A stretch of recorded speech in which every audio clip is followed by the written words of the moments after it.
Hi, I'm Jason S. Bradshaw, the host of Chats with Jason, and welcome to another episode. Breaking the silence, tackling customer abuse and transforming experiences. This is what we're tackling on this episode, and I don't want to keep you from it, but I do want to do justice to introducing today's guest. Today's guest is Ivaylo Yorgov, and he's a customer experience analytics expert with 20 years of consulting experience. He blends expertise in consumer psychology and behavior with the best change management practices to help companies understand their customers, devise improvement initiatives, and see them come to fruition. Now, together with his team, Ivo has won a number of industry awards, Customer Centricity World Series overall winner in 2021 and in 2023, Market Research Society's Award for Innovation in Data Analytics for predicting Net Promoter Score, and European Customer Centricity Award for Digital Transformation in 2020.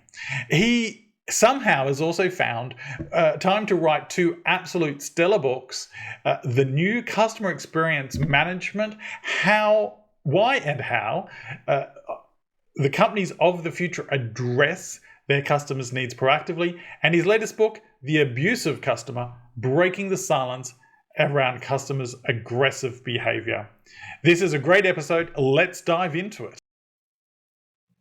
I'm so excited for today's episode. As you know, if you've been following my work for some time, I've built a career out of a focus and intentionally helping businesses transform the experiences they deliver. And it's always great when I get to connect with individuals as passionate about customer experience as I am. So, Ivo, I'm really excited that you're with us. Thank you and welcome to the show. Thank you so much, Jason, for the invitation. It's a real pleasure to be here with you, and I look forward to an interesting and very productive conversation. Hopefully, productive for the listeners, obviously.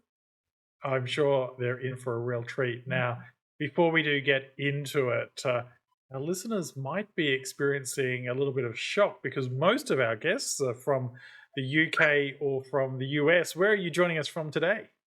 I'm joining from Sofia, from Bulgaria, which is Europe, obviously, I think. And just goes to show, it doesn't matter what part of the world you're in, customer experience absolutely matters. Now, you've recently released a new book, The Abusive Customer, Breaking the Silence Around Customers' Aggressive Behavior.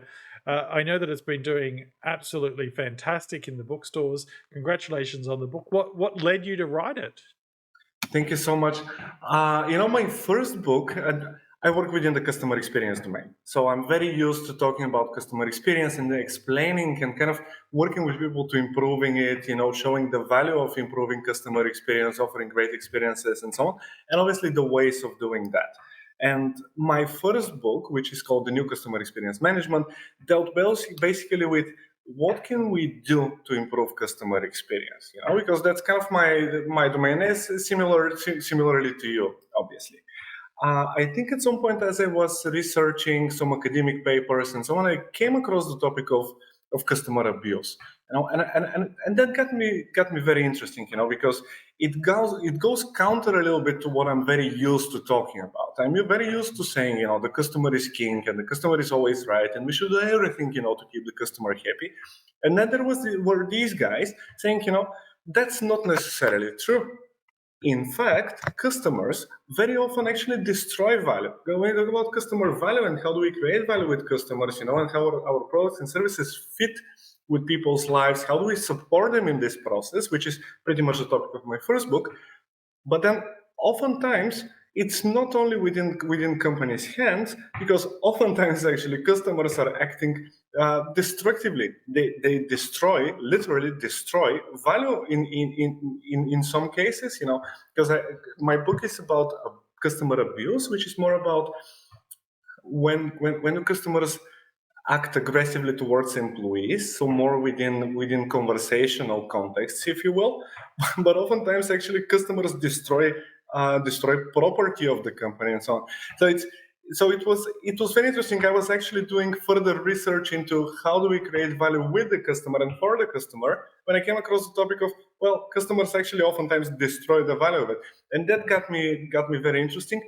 And to be honest with you, I wasn't expecting to find what I found out, because the more you research into the topic, the more you realize that it's a very significant problem, really. And it's a very significant problem for a lot of people. More than 50% of the population in the world works within service contexts. And in developed economies, that's north of 75%. So it's basically 3 out of 4 of your friends work within service environments. And within service environments, customers can go extremely aggressive with you. So, and I'm sure that you will be very hard pressed to find someone working within a service context who hasn't actually experienced very aggressive. You can also go a little bit softer and say very unreasonable customers. Customers who demand more and more, and who at some point start being very pushy with you, close to being aggressive and abusive with you. I don't know, that was a very long answer, I think, to your question, but yes, so I was researching customer value creation, really, when it struck me that there is a flip side to it. And I think that it's become really prevalent since the pandemic, unfortunately.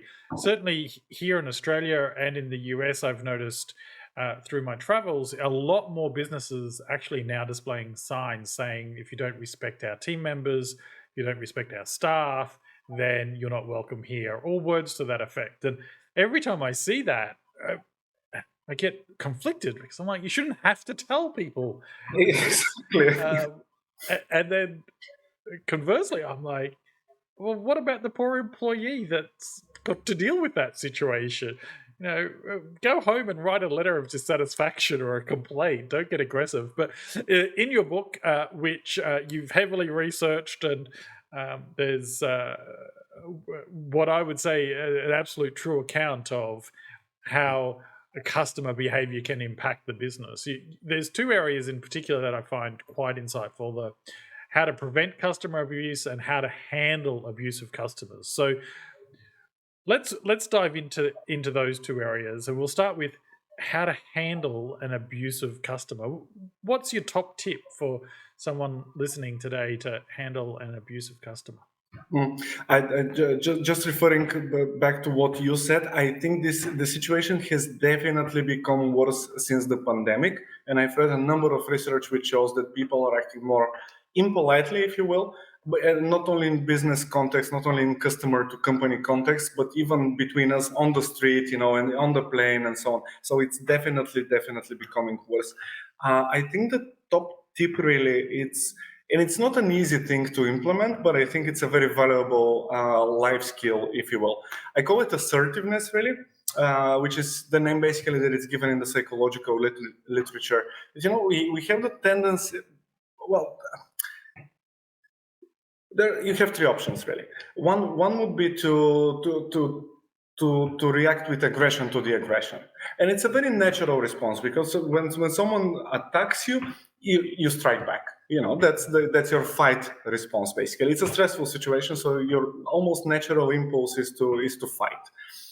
The other response, the flight response, which I think we all know very well. So that's kind of more on the passive side. Start being apologetic, and trying to avoid conflict and so on. And I think that it's about the balance between the 2, which is really the assertiveness bit here. So it's not about being aggressive and pushing back on the customer, but it's also not about accepting the behavior, because it's not a behavior that should be accepted. So I think the first thing is staying really calm, which is, I know, it's this type of fortune cookie type of advice. You calm down a little bit, but you need to really try and do it. And then start being assertive, really. I think it's a good idea to tell the customer that, no, this behavior is not appreciated, in a very polite tone, so that not to aggravate the situation further. But you also have the right to say how you demand to be treated, and you're not demanding much. You're basically demanding not to be treated abusively. And I think that's an absolutely fair thing to say. So that's already 2 things. Being calm and being assertive is absolutely critical. And I think the third very important element is focus on the problem instead of on the emotion. We oftentimes talk about emotion regulation, but that's an approach that rarely works. Even I was very surprised. I always thought that venting an emotion kind of helps. In fact, it can make things worse. So you need to really do your best to leave the emotion of the situation aside, focus on the problem. Because the customer, very often, and that leads me basically to also to the prevention bit, the customer has a problem. And the customer has a problem which they perceive as a threat, and very often that's why they become aggressive. Of course, I'm leaving aside that there are just some people with kind of individual tendencies to do that, but the majority of people who become aggressive in such situations are actually people like you and me. And I'll be very open and honest with you. I tend to become aggressive in some situations. Well, obviously, before writing the book, now I try to control it, but the customer has a problem. Think of it this way: this emotion that they're showing, it basically shows that they have a problem which they perceive as a threat. They think that they're going to lose something. I have paid for a service which I'm not getting, and that creates a stress for me, basically. I feel that I'm threatened by the situation. So what they really want, the emotion, is really a distress signal. It's like, help me out here. I'm feeling very vulnerable. I'm being hurt right now. So why don't you can you please help me? And when the customer sends this signal a couple of times and receives no support, then they become aggressive. I don't think people become aggressive just because, in most cases. So the reality of it is, focus on the problem. As if you can solve the problem, if you can show the customer that and I own the problem for you, I'm gonna help you with this, I think everything is gonna be fine. And part of it is, I would appreciate if you don't behave like this, and don't use such words, and all these things, and then show the customer that you own it. Showing ownership, is like, I appreciate that you have this problem. I'm gonna solve it for you. I'm gonna need to do, obviously, giving them updates is super critical. I'm gonna need to do these 5 different steps, so that I'm able to solve your problem, and then keeping the customer updated. Some would say that that's pretty kind of basic, if you will, productive business communication, and it is. It's not like rocket science in this case, but it's really critical to solve the problem. And I think companies, a little bit probably anticipating your next question, or a question for further down the conversation, but that's the bit where companies can do a lot, because companies supply employees with the resources to handle these situations. And very often, very often companies are also the one who unintentionally trigger this. Simply by talking about the prevention now, the best way to prevent customer abuse, by what I just said, is just make sure that nothing goes wrong in the process. That's it. It's as simple as that. Actually, poor customer experience is the number one reason for customer abuse. That's it.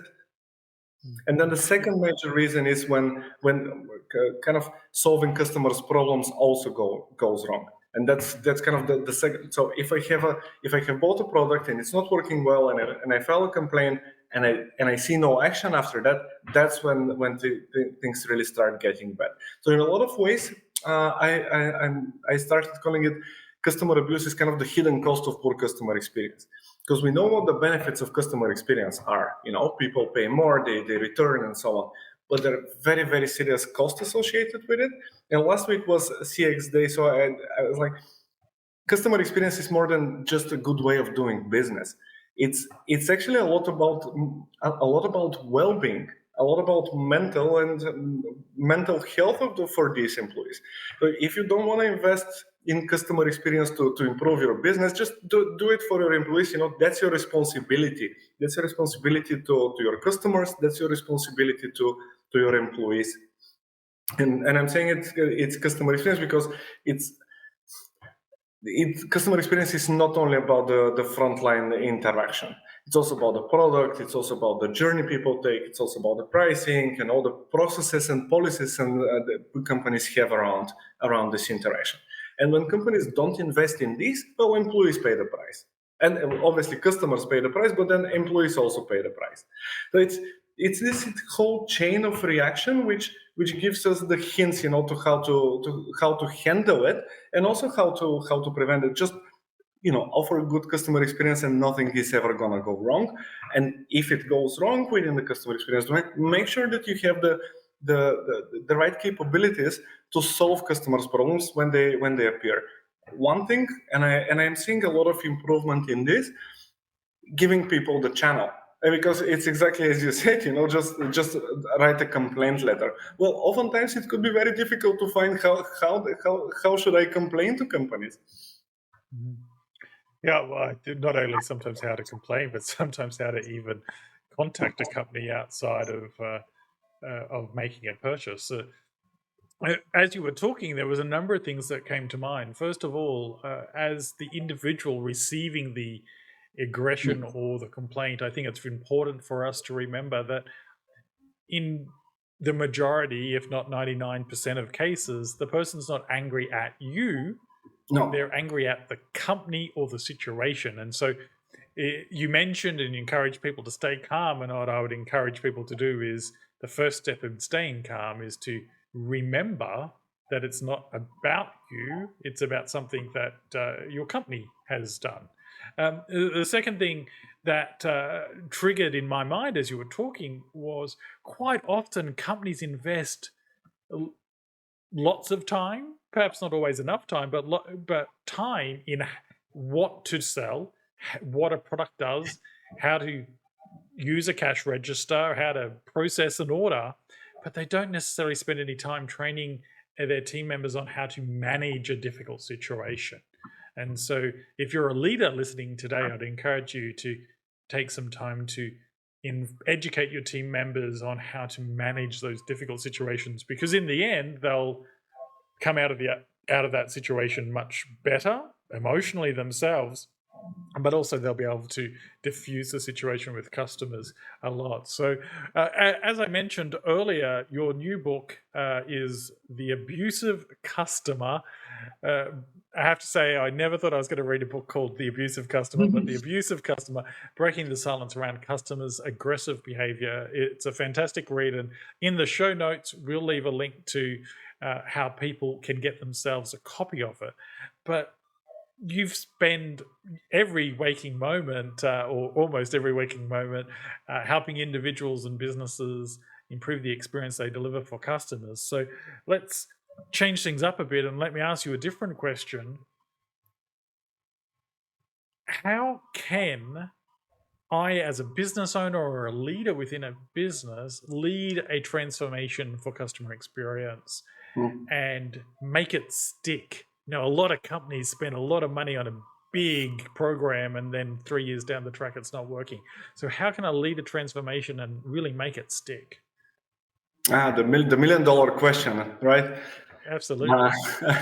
And there is no simple answer. Rather, it's gonna have to be a combination of rather simple steps, if I'm honest. So it's not a very complicated thing. So it's not rocket science, but it requires a number of elements, I think. And I think that the one element which I have found is very often missing is how do you spark that? So how do you stimulate it? So because we oftentimes expect that people. I work in a customer experience analytics company, right? We provide analytics, we provide information, we help people listen to their customers, and that's all very good. Obviously, I think it's important working in the business, but that's in no way enough for people to start taking action. I can tell you a lot of things, or you can tell me a lot of things. You can tell me, hey, Ivo, you don't sing very well. And that's fine. I can agree with that. So that's an important input for me. But do I care about that? No. It's definitely not within the scope of things that I want to do. And I cannot see how, I can see how singing can improve my life in some ways. But I'm not able to relate it to who I want to become. Or if I'm a company, who do I want to be as a company? So input is it's unfortunately critical, but it's not sufficient. It's a necessary but not a sufficient piece. You need also this spark. You need to relate customer experience to something that a company wants to achieve, to other goals. How does it help me sell more? How does it help me prevent customers from churning and so on? That's why people talk about the importance of leadership buy-in. That's why they talk about the importance of having a CX vision. That's why they talk about having a business case for customer experience. But it could also be about much simpler things. So you don't. It's good that you have these. If you have these things, but also at the same time, it doesn't need to be something too corporate. It oftentimes boils down to, am I going to improve the life of this person if I change this process? If you're going back to again, it could be as simple as improving their well-being. So definitely having this spark there is important. Having quick wins in the process is absolutely critical, because people need to, as you said, they need to sustain the momentum. So when I have started doing something, I need to see if it's working. Obviously, I think we're all very reasonable, and we know that we're not going to see results overnight. But it's a very good thing to see improvement. So if I start training for a marathon, I know that I'm not going to be ready after my first run, but you kind of naturally feel that, hey, I'm becoming better and better and better and better at this. You need to create these kind of momentums. You need to celebrate success. It could be that you have improved the experience of 2 customers, but that's good enough. People get motivated by this. They see how their actions are closing this gap really between where they want to be and where they are right now. And I think the second very critical element that is very often missing is strengthening this. And you spoke about it when you spoke about training staff to handle abusive customers. And I think this applies to everything. Improvements in customer experience are changes in how people do business as well. So we oftentimes think changes as fixing problems, but improvements are also changes. People need to get used to these changes. You need to help them. When I say people, your employees or you within your own business, you need to strengthen that. You need to give people the kind of the training. You need to give them the knowledge. Success stories from other companies, that's why they're absolutely critical here. Showing people this is how you can actually solve that. So far you have created kind of a gap. This is where we need to be. This is where we are. This is the solution that we have. But people can also get scared from solutions. If you start training for a marathon and I tell you you've never ran before, and I tell you go run 15 kilometers, you're going to be scared. So you need to give them this strengthening first, maybe do small steps, maybe go to the gym first, maybe do some swimming, that kind of stuff. Give them the knowledge, the knowledge would be, in this case, would be, this is a good diet that you can start doing immediately. And I think that's kind of that's basically the 4, I think, so far components. And then you need to keep going within this loop. I think there is a very, I don't know why I do it as well. I'm certainly guilty of that. When you say something and you magically expect that people keep following that day after day after day after day, and we all know that that's not exactly how things work. I think it's a lot about repetition here, kind of having the persistence, having the self-discipline, if you will, that every day reminding people that this is the goal, this is the target, this is where we want to be, and every day giving them these small successes that they have done something today or yesterday to improve customers' lives. And that's why I said it's not. These things are not things that we don't know. I think we kind of all of us sense them in a lot of ways. That's why I also said it's not complex things really. But problem with this is that you need to have all of the elements in place for action to happen. And I need to have the goal. I need to have the input or the feedback. This is where I am right now. I need to have a solution. Otherwise, it's useless. And I need to have kind of the strength and the willingness, or not the willingness, but really the strength and the capability to do it. And it could be, when I say strengthening, it could be about processes, it could be about systems, it could be about governance structures, it could be about operating procedures, it could be about trainings, all of these things really. Anything that helps people, so kind of lower the barrier of entry, if you will, make it easier. put it very simply, make it easier for people. Yeah, some excellent advice there. What I was thinking about, especially given your background and the work that your GemSeek does, how do you tie analytics or customer feedback? Lots of companies go out and they create a customer feedback mechanism or program and voice a customer program. They'll get 100,000 pieces of data and undoubtedly they'll get a score on something. But quite often, then not a lot happens with that data. Mm.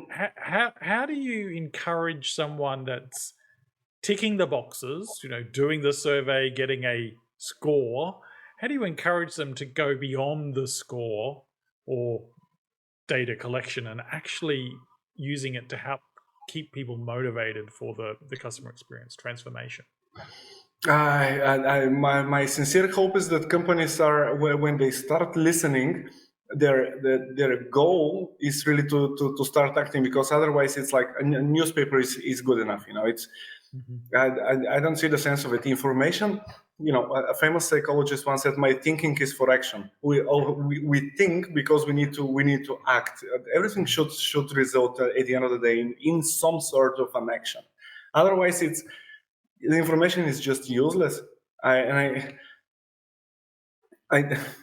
think showing people examples of actions that they can do works really well. Really, the success stories from other companies, and making baby steps. Really, a lot of things like having a closed loop program is, you don't need to start with all customers. You don't need to start closing the loop with all journeys and stuff like that, which is eventually probably a state that companies are going to reach. But you can have one person or half a person doing close the loop with some of the customers and scale it up from there.